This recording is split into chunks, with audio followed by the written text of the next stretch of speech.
राधे राधे। जय श्री कृष्णा दोस्तों। कैसे हैं आप सब लोग? आशा करते हैं सब लोग अच्छे होंगे। और बीसीईसी ग्रेजुएशन के लिए फ़र्स्ट राउंड का काउंसलिंग ख़त्म हो गया। फर्स्ट राउंड पे जो काउंसलिंग के बाद एडमिशन होना था, सीट अलॉट होने के बाद वो भी हो गया। आपका जो फर्स्ट राउंड का एडमिशन का डेट था पेपर वेरिफिकेशन का, वो 12 से लेकर के 15 तारीख तक था। 13 से 15 तक वो डेट चला गया। उस पर एडमिशन भी हो गया। काफ़ी सारे कॉलेज में काफ़ी लोग एडमिशन लिए होंगे। कुछ लोग अपग्रेड करवाएं और कुछ लोग जो सीट मिला उन पे एडमिशन ले लिए। और बाकी कुछ लोग जिनको फर्स्ट राउंड में सीट अलॉट नहीं किया गया है, उन लोगों से कुछ बातें करनी है।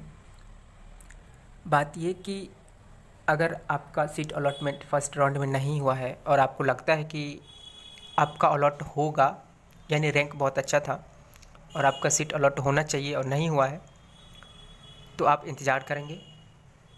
और अगर ऐसा कुछ है कि आपका अलॉटमेंट नहीं होने वाला है, यानी आपको लग रहा है कि इस रैंक पे आपका एडमिशन नहीं होगा, तो फिर आप इंतज़ार ना करें। कोई बात नहीं, अलॉटमेंट होगा, आप चेक कर लेंगे। पर इस वजह से आप अपने आप को रोक करके रखेंगे कि नहीं, पहले वो देख लेते हैं उसके बाद, तो ये चीज़ हमारे हिसाब से नहीं करना चाहिए। अभी से ही आपको, अगर आप फिर से बीसीसी का एग्ज़ाम देना चाहते हैं तो उसका तैयारी करिए। अदरवाइज़ आप में से काफ़ी सारे लोग जो एडमिशन ले लिए हैं वो भी, और जो लोग एडमिशन नहीं भी लिए हैं, जिनका अलॉटमेंट नहीं आया है, जो कॉलेज नहीं मिला है जिनको, जो इंतज़ार कर रहे हैं, वो लोग भी नीट का प्रिपरेशन कर रहे होंगे या फिर जेई का पेपर के लिए प्रिपरेशन कर रहे होंगे। तो मैं एडवाइस करूँगा कि आप लोग उस चीज़ का स्टार्ट कर दें। अभी से आपके पास बहुत कम टाइम रह गया है। वैसे भी जहाँ तक नीट वाली बात है, तो काफ़ी सारे लोग कॉलेज में जाने के बाद भी अटेम्प्ट देते हैं। जो बीसीसी के थ्रू कॉलेज में जाते हैं वो लोग भी अटेम्प्ट देते हैं। ऐसा नहीं है कि वो रोक देते हैं, वो अपना ये कॉलेज करते हैं, साथ में उसके लिए तैयारी करते रहते हैं। तो मैं आपको एडवाइस करूँगा कि अगर आपको कॉलेज मिल गया है फिर भी नहीं मिला है, फिर भी आप उसके लिए करें, अगर आप करना चाहते हैं तो, या फिर पहले से कर रहे हैं तो। हाँ, कोई ये नहीं है कि अगर आपका मन नहीं है फिर भी आप करना चाहेंगे, ऐसा कुछ नहीं। अगर आप कर रहे थे तो आप उस चीज़ को कंटिन्यू रखें। जिनका सीट अलॉटमेंट हो गया है, एडमिशन हो गया, उनका तो कोई बात नहीं, वो तो अब फ्री हो गए। जब भी उनका सेशन स्टार्ट होगा थर्ड राउंड के बाद, यानी जो मॉपअप चलता है उसके बाद, तो वो अपना क्लास अटेंड करेंगे। और जो लोग इंतज़ार कर रहे हैं और जिनको लग रहा है कि नहीं होगा, यानी आप ऐसे समझ लो ना कि अगर यूआर रैंक जनरल वालों का 1000 के आसपास नहीं है तो मुश्किल है कि उनका एडमिशन जो है सो हो पाएगा और उनको सीट अलॉटमेंट होगा सेकेंड राउंड में भी। और बाकी कास्ट पे डिपेंड करता है, रिजर्वेशन पे। तो चलो हम इन सब चीज़ों पे बात नहीं करते, पर मैं ये कहूँगा कि आपको तो कहीं ना कहीं एहसास होगा कि आपको सीट मिलेगी या नहीं मिलेगी। अगर नहीं मिलती है तो आप अपना टाइम वेस्ट ना करें उस चीज़ के इंतज़ार में।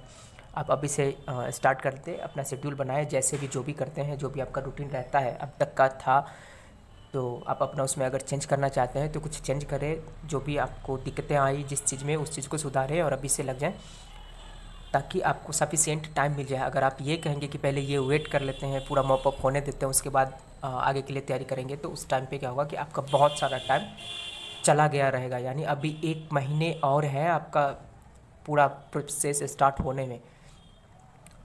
तो आपका जो सेकेंड राउंड आने वाला है वो भी अभी टाइम है, वो बता देते हैं, आपको डेट भी दिखाएंगे कि हाँ सेकेंड राउंड आपका कब आएगा, एक्सपेक्टेड डेट, यानी जो उनके थ्रू, जो बीसीसी के थ्रू जो डेट दिया गया वो डेट बताएंगे। लेकिन मैं तो ये कहूँगा कि आप स्टार्ट कर दें।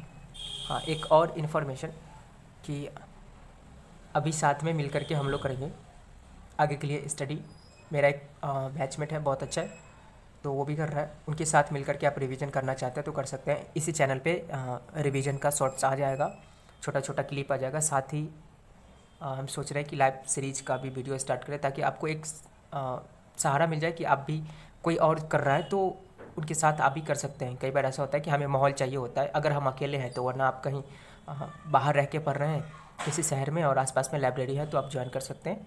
अदरवाइज़ अगर नहीं, आप घर पे रह के पढ़ते हैं और आपको ये फील हो रहा है कि मेरे साथ कोई नहीं है, मैं अकेला रहता हूँ, ये वैसे वैसे, तो आप ज्वाइन कर सकते हैं उस सेशन को, जो कि लाइव स्टडी विद मी होगा। बाकी उस पर ज़्यादा बात ना करते हुए, वो चीज़ हम लोग सिर्फ और सिर्फ रिवीजन के लिए स्टार्ट करेंगे। पहले दिन का हम टारगेट रखेंगे, यानी हर एक दिन का टारगेट रखेंगे, हमें इतने चैप्टर ख़त्म करने हैं। और उस टाइम पे कोई लेक्चर नहीं होगा, सिर्फ और सिर्फ पेन पेपर और बुक होगा। हम उसी चीज़ से जो है सो रिवाइज़ करेंगे, या तो कोई मॉड्यूल्स होंगे या फिर कोई नोट्स होगा या फिर पिछला नोट्स होगा हमारा खुद का, या फिर कोई बुक्स होंगे, उसी चीज़ से हम पढ़ेंगे। क्योंकि अभी भी अगर हम ये चाहेंगे कि लेक्चर देखें तो ये टाइम नहीं है। अगर आपका अच्छा खासा प्रिपरेशन हो चुका है तो, अदरवाइज़ जो लोग पहली बार करने वाले हैं, पहले बार अटैम्प्ट देने वाले, जिनका सिलेबस नहीं हुआ है, तो वो पहले सिलेबस कवर कर लें। फरवरी तक एटलीस्ट कोशिश करें वो अपना सिलेबस कवर कर ले, बाद में वो स्टार्ट कर सकते हैं रिवीजन के लिए। तो चलिए ठीक है, वो सब चीज़ें, पर अभी आपको दिखा देते हैं कि वो डेट क्या है जो सेकेंड राउंड आएगा आपका, और मॉपअप कब तक आ सकता है। ये है वो डेट जिस डेट पे आपका सारा प्रोसेस प्रक्रिया हो रहा है अब तक, और आगे भी होगा बीसीसी के अकॉर्डिंग। तो अगर आप देखेंगे तो आपका जो जो लोग सिर्फ और सिर्फ एग्रीकल्चर के लिए थे, उनका सेकेंड राउंड भी आ गया है, उनके लिए सिर्फ मॉपअप बाकी है। तो हमें ये लगता है कि जब हमारा यानी पैरामेडिकल वालों का सेकेंड राउंड आएगा, उस वक्त उसका मॉपअप चल रहा होगा, किसका, एग्रीकल्चर वालों का। बाकी पैरामेडिकल का भी फर्स्ट राउंड ही आया है, उसका सेकेंड राउंड 21 तारीख को आने वाला है, और सेकेंड राउंड पे जो काउंसलिंग स्टार्ट होगा तो वो 21 से लेकर के 27 तक पेपर वेरिफिकेशन चलेगा। यानी ये इतना डेट इसलिए है, अभी क्या था कि सिर्फ और सिर्फ आपको 2 से 3 दिन का टाइम मिला हुआ था काउंसलिंग के लिए, पेपर वेरिफिकेशन के लिए, लेकिन उस टाइम पे आपको 21 से लेकर के 27 तक का टाइम दिया जाएगा। आप ऐसे सोच सकते हैं कि अभी दशहरा का समय है, दुर्गा पूजा चल रहा है, तो उस टाइम पे कॉलेज वगैरह बंद होने जा रहा है, 19 तारीख से लेकर के 24 तारीख तक बंद होगा, काफ़ी सारे कॉलेज बंद हो जाएंगे। तो वो आपका छुट्टी में चला गया। हो सकता है कि कहीं कहीं किसी भी कॉलेज में, किसी किसी कॉलेज में उस डेट पे काम हो जाए। बाकी का जो 2 दिन बचते हैं उसमें भी आपको 2 दिन ही दिया जा रहा है 27 तक, तो वहाँ पे आप काउंसलिंग करवा सकते हैं।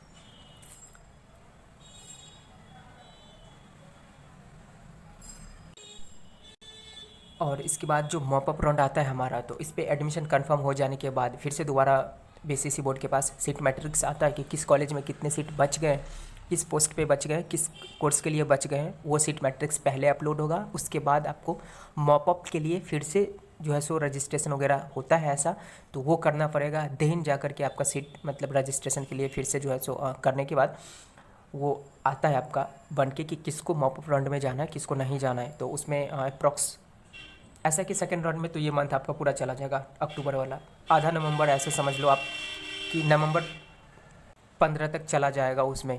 तो कुल मिलाकर के अगर आप इंतज़ार करते हैं तो आपका 1.5 महीना ऐसे ही चले जाने वाला है, 1 से 1.5 महीना। तो मैं नहीं चाहूँगा कि आप इतना समय इस टाइम का आप ऐसे बर्बाद कर लें। अगर आप तैयारी करते हैं तो आप कंटिन्यू रखें।